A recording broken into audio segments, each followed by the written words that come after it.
Pois é, então, glória a Deus, Amém. paz de Jesus para todos nós. A gente está aqui por causa dele. Amém. Nós vamos falar dele. Amém. E claro que a gente vai orar e vai orar por muitos motivos, mas especialmente pela nossa nação. Amém. E pensando sobre a nossa nação e pensando sobre a família de cada um de nós, eu comecei a orar e pedir ao Senhor sobre o que falar. O que eu iria falar essa noite. E como família, a gente faz um devocional todo dia e a gente está no livro de Gênesis. Eu queria falar de outra coisa, de várias outras coisas, mas eu falei, não, você vai falar disso mesmo. Você vai falar de Gênesis. E aí a gente pensa, mas por que eu vou falar de Gênesis? Talvez você tenha na sua cabeça assim, olha, eu sei, eu sou crente, nós é crente como você, nós é crente. Nós é crente. Nós é crente. JJ. JJ, com Jesus. JJ, geral junto. Geral JJ, geral junto, com Jesus. E aí você fica pensando, tá, eu sei que Jesus é rei, nós cantamos sobre isso, eu pedi para ele vir reinar sobre mim. Mas como é que esse negócio acontece? Como é que o reino dele vem sobre as nossas vidas? Porque diz que a Bíblia fala do começo até o fim. Ele fala assim, quando ele ensina a gente a orar, ele fala, venha a nós o teu reino, seja feita a tua vontade. Que reino? O reino dos céus. E aí você para pensar, a gente está falando de eleições, né? Está em época de eleição. O Brasil, assim como esse país onde a gente mora, ele é governado por leis e princípios. São muitas leis e princípios. A gente que é do direito, a gente entende isso muito claro. Fala assim, olha, tem um monte de princípio que você precisa seguir para a lei ser aplicada. Da mesma forma, no mundo espiritual, o reino de Deus também é regido por leis e princípios. E quando a gente entende, a gente aprende essas leis e princípios, a gente tem a chave. A gente tem a chave para conseguir viver a vida abundante que ele planejou para nós desde o início. E aí você pensa, tá bom, e eu sei que tudo isso está lá na Bíblia, mas aonde? Conta para mim exatamente aonde. Tá na palavra inteira, é claro. Mas especificamente, Deus é tão maravilhoso, Deus é tão cuidadoso, que ele centralizou a coisa no começo. Quando você pega, para quem é do direito, tem no início lá das leis, tem um capítulo lá que é fundamental para a gente. A partir daquele capítulo você entende todo o resto da lei. Com o reino de Deus, a mesma coisa. Quando você pega o primeiro capítulo, ou seja, na verdade, o primeiro livro, você entende os princípios para você aplicar na sua vida. Então, quando você pega o livro de Gênesis, você vai ver a história dos patriarcas. Aí talvez você fale, quem são os patriarcas? Vamos lembrar aqui. Abraão, Isaac e Jacó. A partir dessas três figuras, Deus vai desenhar e vai estabelecer os princípios pelos quais ele governa nas nossas vidas e sobre o mundo. Eita, tô que língua toda arrepiada aqui, Jesus Cristo. E é assim, e a gente precisa aprender quais são esses princípios. Por quê? A palavra do Senhor vai nos dizer, através do profeta Oséias, que o povo perece por falta de conhecimento. Se você já ouviu falar, tem um ditado popular que vem do direito. Para quem é do direito, ele é bem claro, para a gente ele é muito simples, mas trocando em miúdos para vocês, ele diz assim, que o desconhecimento da lei não retira a sua culpa. O fato de você não conhecer a lei, então, por exemplo, tá aqui dirigindo nos Estados Unidos, a pista lá fala 45 milhas por hora. Tu não viu? Eu sou uma, que eu não vejo. Não vejo a plaquinha. Louvado seja Deus pelo GPS que às vezes apita. E mostra lá bem grandão, tem o Felipe que fala, mamãe, a velocidade. Se eu for pega pelo policial, ele vai me multar. Ah, me desculpa, eu não sabia. Eu estava ocupada, estava aqui prestando atenção, fazendo tanta coisa. E eu nem sou daqui, eu nem falo, eu nem falo inglês. Não importa, minha senhora. A lei é para ser cumprida, a senhora precisa cumprir. Mesma coisa no reino de Deus. O fato da gente desconhecer não isenta a gente de culpa. Então a gente precisa, por quê? Não só para não ter culpa, mas para a gente ser bem sucedido. E aí o mesmo profeta Oséias, ele vai falar assim, porque Deus dá um diagnóstico, ele fala assim, ó, vocês estão sofrendo, vocês estão perecendo por falta de conhecimento da palavra. mas tem solução. Aí ele vem no capítulo 6 e fala assim: conheçamos e prossigamos em conhecer o Senhor. E como é que você faz isso? Conhecendo a palavra e um pouco mais. E é isso que a gente vai ver na história de hoje. E nessa história de hoje, ela começa contando a história de uma família, que a gente está falando de patriarca. Patriarca do quê? É o chefe da família. Tem uma família aqui, do povo de Israel. E esses patriarcas, oh, glória a Jesus Cristo! Os patriarcas, eles eram o chefe da família. E a partir daquele patriarca, Deus ia trabalhar e estabelecer os princípios e os processos pelo qual ele age na vida de qualquer pessoa. Porque o reino de Deus é isso. A gente, quando está vivendo um problema, a gente lembra da gente. A gente lembra da nossa limitação, a gente olha para nós mesmos e a coisa é terrível. E a gente fala, ai Senhor, eu não aguento, o que o Senhor vai fazer? A primeira coisa que ele vem, ele diz para nós, a lei não tem a ver só com você, tem a ver com todo mundo. É para ser aplicado com relação a todos. E tudo que eu faço na sua vida, não tem a ver só com você. Tem a ver com o reino, porque você é meu. E tudo que eu faço na sua vida vai implicar na vida de muita gente. E lembra, começa nos patriarcas, ou seja, começa na família. E a gente vai ler a história de uma família, pensa uma família quebrada, destruída, tô arrepiada, destruída, desmoronada, desfacelada, que coisa horrível.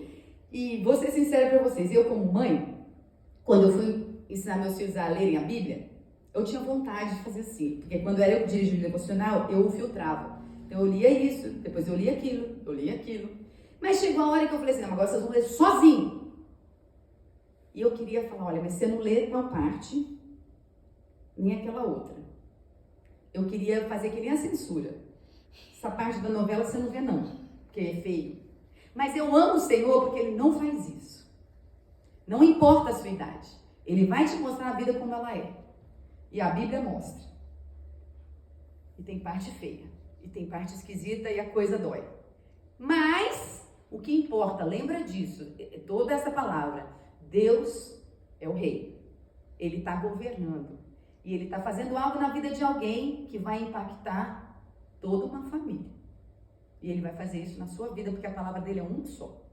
E a gente vai ler, vocês estão aí vendo o que nós vamos ler em Gênesis, não é? Qual dos patriarcas? A gente vai ler o último, que é o filho do último patriarca, que é José.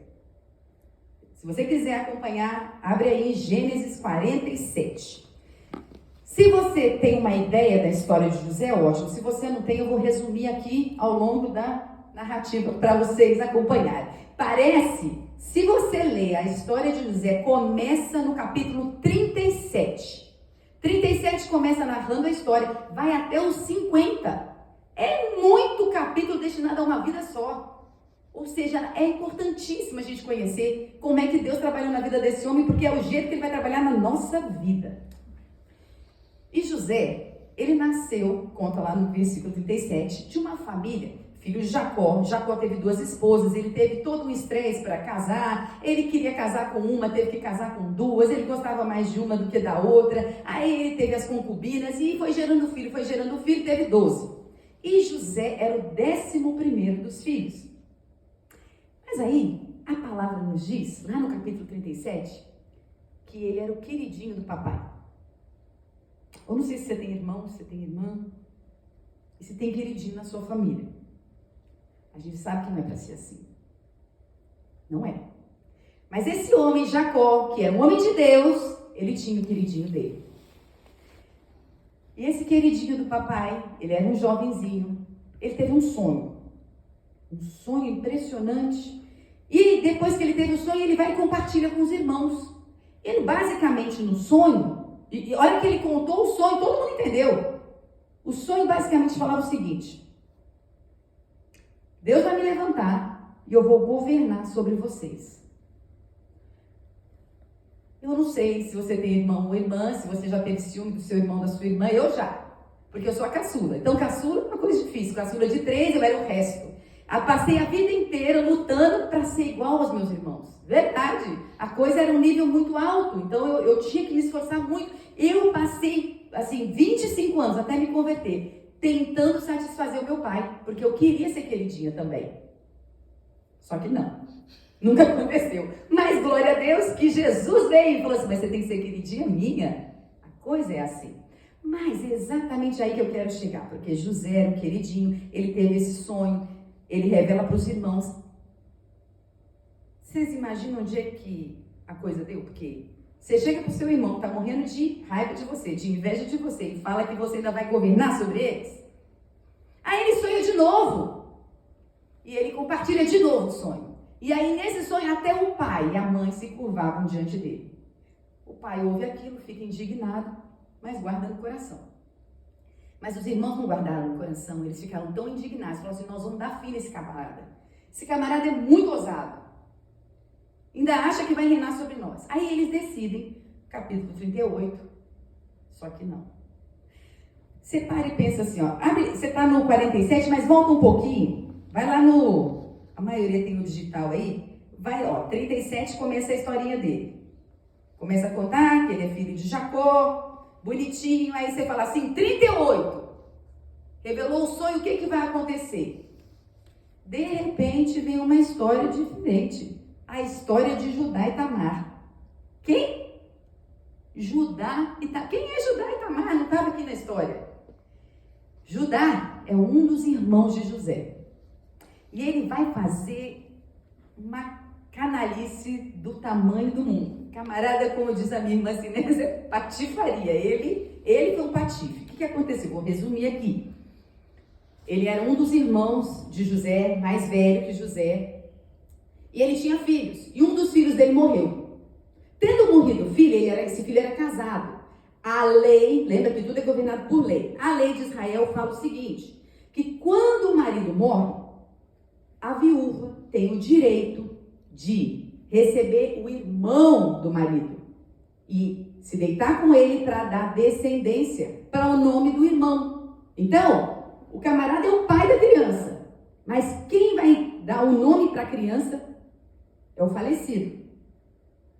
Aí, o que acontece?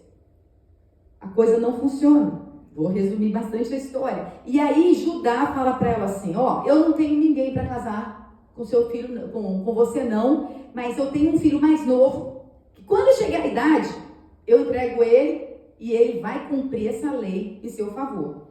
Chega o camarada, vai crescendo, ele não cumpre o que prometeu. Aí ela fala, então eu vou fazer justiça com a própria mão. Eu vou dar um jeito. Quantas vezes você tentou fazer isso? Assim, eu tenho direito, então eu vou resolver esse negócio. O que ela faz? Ela se veste de prostituta, vai para o ponto onde ela sabia que ele ia passar. Naquela época a prostituta cobria o rosto e ela fica lá, esperando. Ele passa, claro, bora, chama ela. E depois que a coisa se consuma, tem um pagamento, né? É prostituta, ela vende o serviço dela. E na hora de pagar, ele tá lá sem dinheiro, tá sem a coisa, e fala assim, ó, ela falou, deixa um negócio seu aí, para provar que você vai me pagar. Depois você manda o dinheiro. E ele deixa alguns pertences dele. Passa um tempo, ele não manda dinheiro, não manda pagamento nenhum. Passa um tempo, a moça tá grávida. Tamar tá grávida. A Vila viu. Assim, a viúva tá grávida. Chega ao ouvido dele e fala assim, você não sabe, a tua nora é uma patife, canalha. Tá grávida.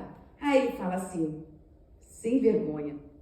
Quando chega no ouvido dela, ela fala assim, vai até ele, leva os pertences. Esses pertences aqui diz que o dono dessas coisas é o pai da criança. Judá, quando recebe a notícia, ele fala assim, ela é muito mais honrada do que eu. E acaba a história. Acaba aí. Simples assim. Aí, continua em José. Mas fica aí com essa história de Tamar e de Judá. Que história horrível. Parece novela das 8, da Globo. Aquela pesada. Pesada. E nós vamos aprender aqui, a partir de José, a partir do capítulo 39, mas especialmente lá no 47, como é que Deus trabalha na vida daquele que crê nele, na vida do crente. Ele tem um processo para trabalhar. Lembra que é um governo. O governo se estabelece por princípios, por leis. E a gente vai ver que quando Deus vai cumprir aquilo que te prometeu. Ou seja, quais são os planos de Deus? Os planos de Deus, Jeremias nos fala, são de bem e não de mal, para nos dar um futuro e uma esperança. Vai se cumprir, porque Deus é fiel. Mas até chegar lá, tem um processo. O plano precisa de um processo para ser praticado, para entrar em prática. Isso começa quando Deus quer cumprir o que te prometeu e exaltar você. A primeira coisa que Ele vai fazer com você, Ele vai te humilhar. E é isso que Ele vai fazer aqui com José. O queridinho do papai, odiado pelos irmãos, é vendido. Ele é vendido, eles queriam até matar. Aí um dos irmãos, Rubem, vem, intercede, fala, não, vamos matar não, porque vai dar ruim. Eles vendem ele como escravo. Ele vai parar na casa de Potifar, que era um egípcio. Na casa de Potifar ele começa a trabalhar. É o capítulo 39, ele começa a trabalhar, ele vai sendo muito bem sucedido. E, olha que coisa linda, o versículo 2 do capítulo 39 diz assim, o Senhor estava com José, de modo que este prosperou e passou a morar na casa do seu senhor egípcio. Imagina você não tinha culpa de nada, é vendido como escravo, mas você não abandona o Senhor. É isso a primeira coisa que o Senhor está falando para nós. Ele andava com Deus. Ele não deixou de servir ao Senhor, apesar de todas as circunstâncias. E aí você pode pensar assim, mas como é que isso se aplica na minha vida?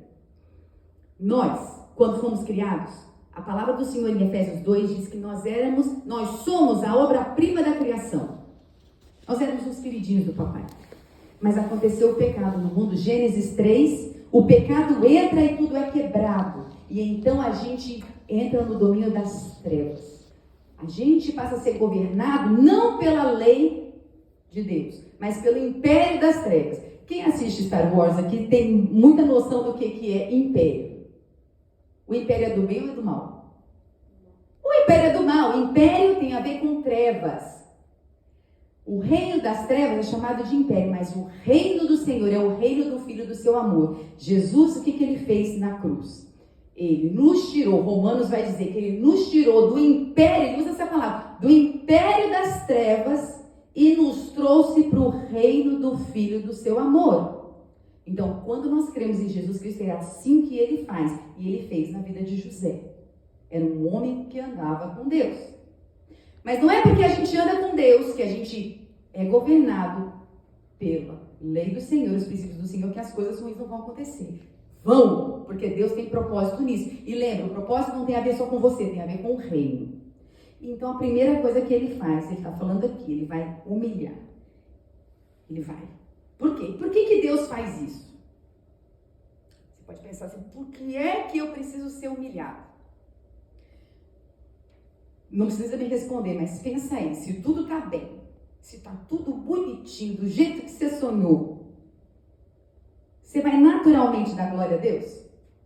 Naturalmente a sua carne vai parar e falar assim, puxa, agora eu vou adorar o Senhor, porque eu lembrei do Senhor. E eu vou adorar o Senhor. Eu não funciono assim.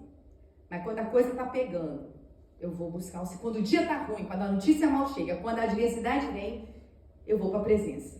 E é isso que José fazia. José aqui, então, ele andava com Deus. E a gente vai ler na história de José várias outras vezes que, sendo humilhado, ele andava com o Senhor estava com ele. No final desse mesmo capítulo, a gente vai saber que o moço era bonito. Gente, e bonito não é bonito de Instagram, não. Porque no Instagram a gente não precisa nem fazer força. Você bota um filtro ali, ó, a coisa vai ficando bonita. Cada vez mais bonita. Aí as minhas amigas, elas falam assim, por que você não põe uma maquiagem, você não põe os cílios? Eu falei assim, dá trabalho. Mas se a gente caprichar, a gente fica bonito. Com Deus, não precisa. E a palavra de Deus está falando, ela fala aqui que José era um jovem bonito. Irmãs, o moço era bonito. Tão bonito que a mulher do chefe, a hora que bate o olho nele, fala assim, velho, é meu. O que me impede? Pensa só, irmãs. O moço é bonito, o moço é jovem. Tudo que o moço faz prospera. A gente que é de Deus, fala, não é meu, eu não posso tocar. Mas quem é do mundo, fala, por que não? Quero também. fazer. Mas o moço andava com Deus. E ele foge. Apesar de fugir, ele vai enfrentar o segundo processo que Deus faz na vida daquele que crê nele. Primeiro, o que aconteceu? Ele foi humilhado. De queridinho ele passou a ser escravo. O segundo processo, ele vai ser rejeitado e ele vai ser desprezado. E ele vai ser esquecido numa prisão. Ele vai parar na prisão por um crime que ele não cometeu e ele vai ficar lá. E ele fica na prisão, o capítulo 39 continua. E lá na prisão, o Senhor estava com ele. Ele não abandonou o Senhor, ele estava na presença. Porque ele estava na presença, ele prosperava. Tudo que ele fazia dava certo. O chefe dos carcereiros falou: vou botar você. Quem melhor que você para cuidar disso aqui? Não é assim que funciona? A gente trabalha para alguém vê a gente fazer tudo bem feito. Vou confiar você para fazer outras coisas. Falou: olha, você vai comandar essa prisão. E enquanto ele está fazendo isso, a gente não ouve nada de José. A gente só ouve que a mão do Senhor estava com ele. Mas aí, Deus manda 2 prisioneiros. Acontece um incidente no palácio. Ele está no Egito, está preso. E acontece um incidente no palácio. Esse incidente envolve 2 homens. No capítulo 40. O copeiro Mor e o padeiro. E eles vão parar na prisão. E lá na prisão, eles têm um sonho. Lembra como é que começou a história de José? Ele teve um sonho, depois ele teve outro sonho. O sonho se cumpriu? Ainda não. Ele está na prisão, ele está esquecido, ele foi humilhado, ele foi rejeitado pelos seus, ele foi esquecido e desprezado. E agora, 2 camaradas têm um sonho e chegam para ele e pedem para ele interpretar. Eu não sei você, mas eu fiquei pensando em mim. E fiquei pensando que diante de tudo que eu estivesse vivendo naquele momento, eu ia falar para ele. Eu falava assim: olha, eu não entendo nada de sonho. Eu também já sonhei um dia e nunca se cumpriu. Pode ser que tenha alguém para interpretar, mas eu não sei não. Eu não.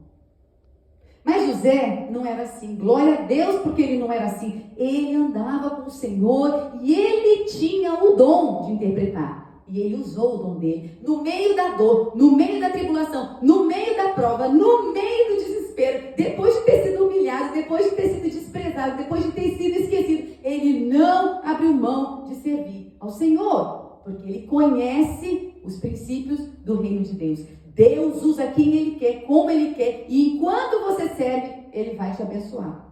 E ele vem e revela o sonho. E ele fala assim: olha, copeiro, questão é o seguinte, o seu sonho basicamente vai ser assim. Dentro de 3 dias, o rei vai te chamar de volta. Você vai ser inocentado, você vai ser restabelecido na sua função. E quando o rei fizer isso, quando o faraó fizer isso, lembra de mim. Lembra de mim. Ele fala claramente, lembra de mim. Logo em seguida vem o padeiro. Quando o padeiro compartilha o sonho, José não floreia. E fala para ele: olha, para você não vai ser assim não. Dentro de 3 dias você vai morrer. Quando Deus te dá um dom, quando você é um homem ou uma mulher de Deus, você fala a verdade. Você anda na verdade. Custe o que custar. A palavra confronta. A palavra transforma. A verdade transforma qualquer realidade. Ela confronta. Quando a gente fala a palavra de Deus, por isso que o poder está na pregação da palavra. A palavra confronta e mostra para a pessoa quem ela é. E José não teve medo de fazer isso. Ele pregou a palavra para ele. Ele falou assim: olha, do jeito que Deus está falando, vai acontecer e você vai morrer. Passaram-se os 3 dias do jeito que ele revelou o sonho. E ele ainda atribuiu a Deus. Falou assim: Deus me faz saber que é assim, assim, assim que vai acontecer. Passaram-se 3 dias. O copeiro é restaurado na sua função. Vai para o palácio. E o que acontece nessa novela que o Senhor escreveu? Ele é restituído? Ele é liberto? Não. Não foi isso que aconteceu. Aconteceu do jeito que ele não queria. Ele ainda pediu, falou, não esquece de mim, não. Não esquece de mim, não. Mas o profeta diz o que para nós? Aliás, Provérbios, não profeta, Provérbios. O livro de Provérbios vai falar assim, maldito o homem que confia em outro homem. Aí o profeta vai dizer, uns fazem menção a carros e cavalos, mas eu farei menção ao nome do Senhor. A gente continua o capítulo aqui e a gente vê que ele esqueceu de José. José foi humilhado, ele foi desprezado, rejeitado e esquecido. Mas não pelo Senhor. Nunca. O Senhor não esquece, o Senhor governa, o Senhor está com tudo sob controle. E ele vai agir na vida de José. E aí, quando ele age na vida de José, ele faz da seguinte forma. Passaram-se os anos, um dia, o rei teve um sonho, o faraó teve um sonho. E ele teve um sonho cabuloso com umas vacas magras, umas vacas gordas. E ele fica pensando naquilo tudo, atribulado. Você fica assim também, não fica? Quando você sonha, não entendeu? Fala assim, quem vai revelar esse sonho para mim? Fala para mim, porque eu preciso entender, porque está me inquietando. Não. Assim ficou o faraó. E aí, aquele homem que tinha esquecido de José, lembrou, Deus fez ele lembrar. Deus fez ele lembrar, falou assim, tem um jovem hebreu, que quando eu estava lá, quando o Senhor me mandou para o calabouço, quando o Senhor me mandou para a prisão, eu tive um sonho e ele me revelou. E do jeito que ele falou, aconteceu. Aí, o faraó fala assim, traz ele aqui. Traz ele aqui agora. Aí você pensa assim, Jesus Cristo, o dia da libertação chegou na vida de José. Depois de ter sido humilhado, depois de ter sido rejeitado, ele fala, agora o Senhor se lembrou de mim. Ele vai para a presença do faraó, o faraó conta o sonho, e ele fala assim, Deus dá a interpretação e eu vou te fazer saber. E ele explica para o faraó exatamente o que aconteceu. Quando ele explica para o faraó exatamente o que aconteceu, ele fala assim, além de dar a explicação do sonho, ele fala assim, agora, como é que o senhor vai resolver o problema? Porque lembra, Deus ele faz assim, ele dá o diagnóstico, quando ele falou pra gente, olha, o meu povo perece por falta de conhecimento. Ele vem com a solução, conheçamos e prossigamos em conhecer o Senhor. E aí ele dá também o resultado de tudo isso. E aqui, nessa história, ele vai falar, olha, o sonho tem esse significado, vão vir fome, vão vir anos de fome sobre a terra, o Senhor precisa se preparar. E aí ele dá a solução, o Senhor vai fazer dessa maneira. E aí ele vem com um plano de administração para o faraó. E fala assim, o Senhor tem que escolher uma pessoa de confiança para governar e fazer tudo isso que eu estou te falando. O faraó, que de bobo não tem nada, era o homem mais importante daquela época, pensa aí no Biden hoje, vira para os conselheiros e fala assim, que outra pessoa, se não esse jovem? É você que vai fazer tudo isso. A hora da exaltação chegou. Lembra que antes disso acontecer, Deus humilhou, Deus deixou ele se sentir rejeitado, mas agora ele vai cumprir o que prometeu. E quando Deus coloca ele como a segunda pessoa mais importante, o sonho dele ainda não se cumpriu. Por quê? Porque agora ele estava no Egito. A família, aquela família destruída, que inclusive tinha Judá e todos aqueles irmãos que venderam ele, estavam lá em Israel, estava lá no deserto. E aí, enquanto eles estavam no deserto, a fome chegou. E eles precisam comer. E eles ouvem que na terra do Egito tem alimento. E aí o pai fala para eles, vão até lá para comprar alimento. E eles vão até lá. Quando eles chegam, eles vão de cara com José. Só que eles não reconhecem José. Eles acham, inclusive, que José estava morto. Mas José, a hora que bate o olho neles, meu irmão, ele reconhece. Imagina a dor desse menino. De ver aqueles que o venderam, que o rejeitaram e humilharam. Ele fica diante deles. A dor é grande, a história vai contar aqui, a passagem vai contar e ele vai chorar tão alto que o povo do palácio inteiro vai ouvir. O tamanho da dor, da ferida desse menino. Que agora já é um homem, né? Ele já está casado, já tem filhos. Mas aí vai acontecer o encontro, o reencontro, vai ter alguns detalhes nessa história, mas vai chegar aqui no capítulo 47. E no capítulo 47, o que acontece? Ele vai trazer esses irmãos e o pai de volta não, para morarem com ele no Egito e serem guardados no Egito. Vamos ler aqui o 47, a gente vai ler do 1 até o 6, fala assim. Lembra, ele está trazendo a família para vir morar com ele no Egito. José foi dar as notícias ao faraó. Meu pai e meus irmãos chegaram de Canaã com suas ovelhas, seus bois e tudo que lhes pertence. E estão agora em Gósen. Depois escolheu 5 de seus irmãos e os apresentou ao faraó. Perguntou-lhes o faraó: em que vocês trabalham? Eles lhe responderam: teus servos são pastores, como os nossos antepassados. Disseram-lhe ainda: viemos morar aqui por uns tempos, porque a fome é rigorosa em Canaã, e os rebanhos de teus servos não têm pastagem. Agora, por favor, permite que teus servos se estabeleçam em Gósen. Então o faraó disse a José: seu pai e seus irmãos vieram a você, e a terra do Egito está à sua disposição. Faça com que seu pai e seus irmãos habitem na melhor parte da terra. Deixe-os morar em Gósen. E se você vê que alguns deles são competentes, ponha-os como responsáveis por meu rebanho. Meu irmão chegou, minha irmã chegou o tempo da segunda chance na vida dessa família. Porque Deus é um Deus de segunda chance. Lembra de Judá? Patife? E todos os outros irmãos que venderam ele? Está todo mundo incluído nessa história. Porque ao longo de toda a história de José, eu fui citando para vocês aqui vários nomes. A nossa vida influencia várias outras vidas. E agora, no momento da exaltação, José vai tocar a vida não apenas da família dele, mas se a gente vê aqui, continua no capítulo, fala que ele vai resgatar todos os egípcios. Ele vai cuidar de todos eles, não vai ter um que vai passar fome, e ainda ele vai vender alimento para o povo ao redor.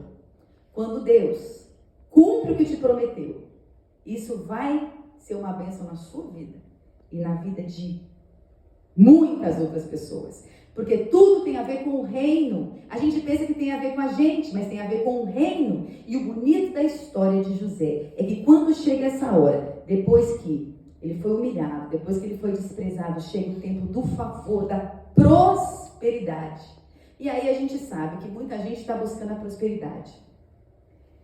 Mas a palavra do Senhor nos ensina aqui que a gente não precisa buscar a prosperidade. Ela vai vir sobre nós. Quando você é fiel ao Senhor, quando você anda com o Senhor, quando você busca a presença dEle, você vai desfrutar dessa prosperidade do Senhor. E ela vai tocar a sua vida e a vida de muitos outros. Aqui o faraó fala assim, ó, no 47:5.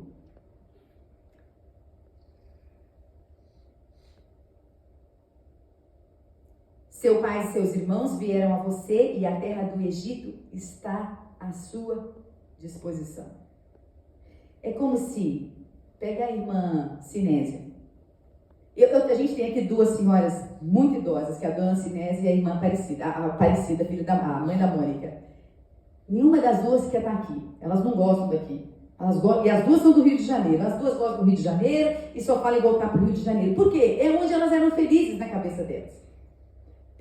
Pensa nessa situação. Elas vêm para cá e aí o favor de Deus é tão grande sobre a vida delas, sobre a vida das filhas delas, que o presidente fala assim,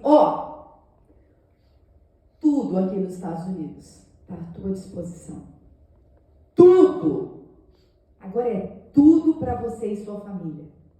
E se você achar no meio da sua família gente competente para te ajudar a governar, também é para eles.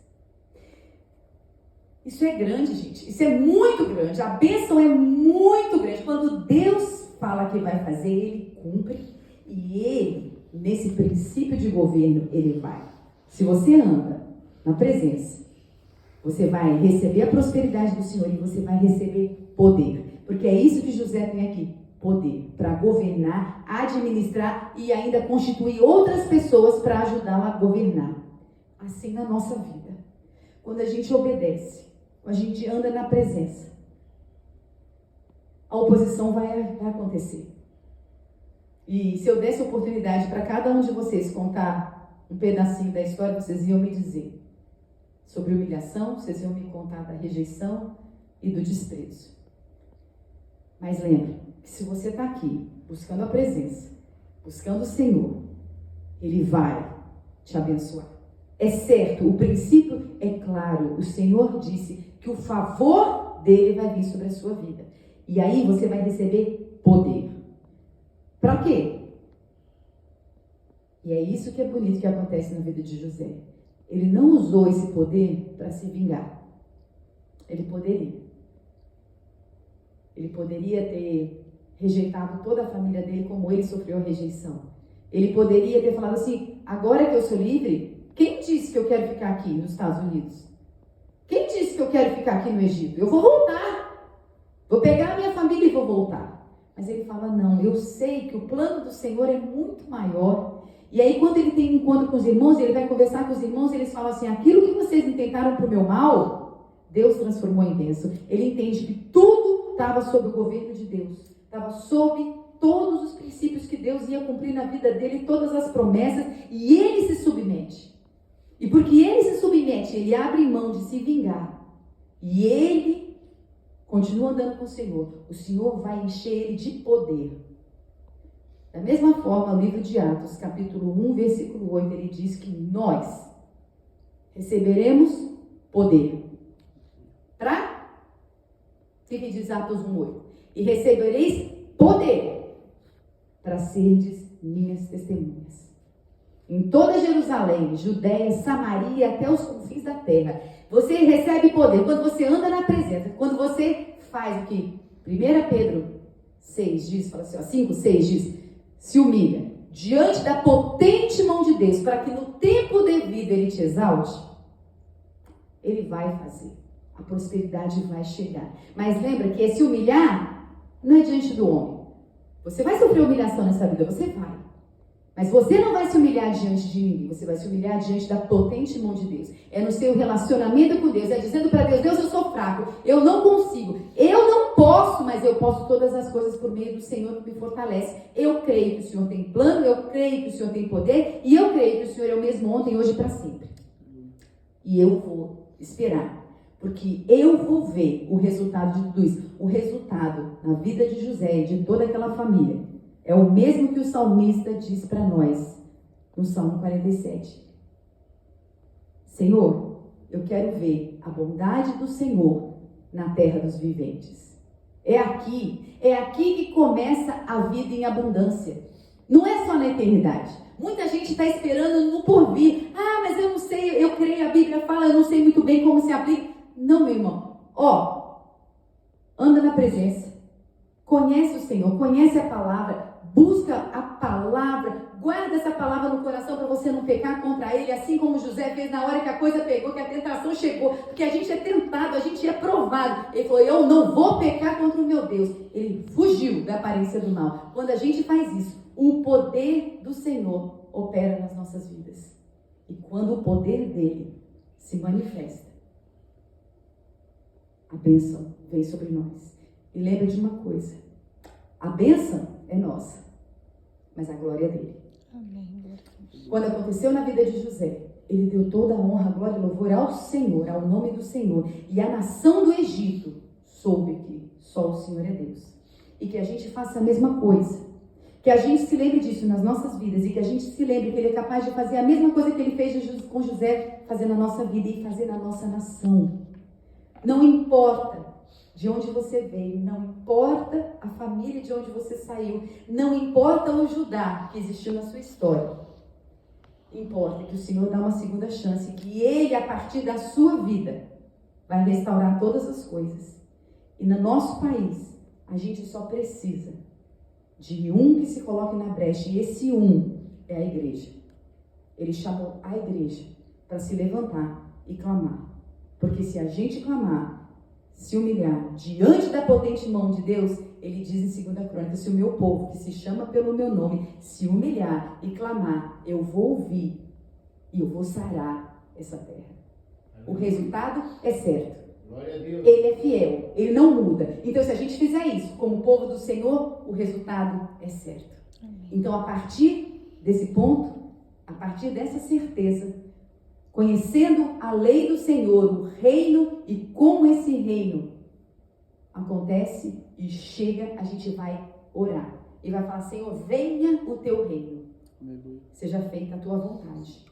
No domingo, na nossa nação e no meio de todo o povo aqui, neste lugar, porque tem muita nação brasileira neste lugar. E a gente vai clamar por eles. Amém? Amém. E é isso. Então agora a gente vai orar. E se você tem algum motivo especial, você já vai pensando aí, se você quiser manifestar, se manifeste, a gente vai orar. E a gente vai orar pelo país. E eu queria pedir, vamos fazer uma distribuição assim.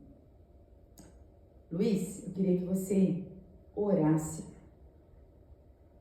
pelo presidente de agora, nosso presidente. Eu queria que você apresentasse a vida dele. Eu queria que o senhor orasse por toda a eleição no domingo, para que a vontade do Senhor se cumpra. Irmão, posso saber? Pode. Eu falei com os irmãos aqui no culto de oração, estaria orando por 5 pessoas. Eu vou repetir. Michele. Quem foi? São os Michele. governantes. Damares. Vocês ouviram aqui? O Onix. Ó. Eu lembro. André Mendonça. O advogado que virou do STF. Onix Magno Mal e o pastor Silas. Magno Mal parou no 5. Ele foi até reeleito. E eu digo, por que Michele? Michele é a serva, ele é uma criança nascendo ainda no lar, foi batizado agora, e ela é ungida. E a mulher edifica, crente, edifica a casa. Ele até fala palavrão, você ouviu isso? Foi a razão de eu estar orando por ele. E ela tem sido uma bênção, e todos quantos para mim estão. Em conclusão, depois passei para 7, que foi o Nicolas e o Danael. O quê? Danael. Esse? Ah, é o do MP, do Ministério Público. E ele foi eleito também, né? Foi eleito. O Nicolas falou uma coisa, como é bom estar intercedendo com o irmãozinho. Ele falou assim, eu consagrei a vitória que assim eu estaria tendo a vitória ao Senhor. Eu consagrei a minha vida. Para quem não sabe, o Nicolas é um jovem cristão. Sim, eu conheço. Mas todo mundo conhece, meus meninos não conhecem. Então ele chegou e deu um testemunho. Eu sou um crente, certo? Eu tenho podido falar, eu sou um crente em Cristo Jesus, lavado e remido pelo sangue do Cordeiro. Amém. Independente. Quando falou em lar, aí, o lar, eu digo assim, porém, todavia, eu e a minha casa serviremos ao Senhor. Amém. Então, como é bom a gente chegar e colocar à disposição do Senhor, abrir o coração ao Senhor. E o que nós ouvimos hoje, a propósito, que coisa maravilhosa. Glória a Deus. Então, continuarei orando, sim. Ele está me colocando essas 5 vidas, mais 2, 7, na certeza que a luz, quando chega, faz diferença. Amém. José fez diferença, porque a luz não era ele, mas a luz estava dentro dele. E esse que é a grande mensagem para nós. Amém. Temos certeza que obedece. Amém. Até aqui aqui nos ajudou o Senhor. Isso eu ia falar no domingo. Estavam aqui, eu estou falando hoje. Amém. No aniversário da igreja. Obedece. Até aqui o Senhor nos ajudou. Foi o tema do ano passado. A divisa do ano passado. Eu ia falar isso. Uhum. Mas o irmãozinho orou, né, pastor? Isso, o presidente foi. A hora antes aí, eu estou dando esse testemunho. É beleza, é ter pessoas. Amém. Se ninguém sabe da história, sabe que os filisteus e tal, da arca, não sei o que levaram os ímpios, aquele negócio todo, o Brasil não é diferente. Não. Eles tentaram aí com toda mentira, vamos ficar aqui com a arca, mentindo, não sei o quê. A história é isso, né, de Ebenezer. Então, glória a Deus por isso. Amém. E a gente vê que os nossos irmãozinhos em Cristo lá estão intercedendo. Então, o país está intercedendo. Está uma guerra espiritual. E é um momento propício para nós aqui. Olha bem, Clamarmos. o justo clamando. É a igreja que faz a diferença. A Glória gente liga na terra o que está. A gente liga no céu o que está aqui na terra. Glória a Deus. É isso que a palavra nos diz. Então a gente vai ligar hoje. Em nome de Jesus. Então, se você nunca veio, como é que a gente faz? A gente começa a orar e conforme você sente vontade, você ora. Então, não tem ordem, é só você, não. A gente começa a orar e o próximo ora. Tá bom? E a gente fecha concluindo. Então, eu vou pedir. Você começa orando? Eu encerro. Pode ser? E aí vocês fiquem à vontade para orar.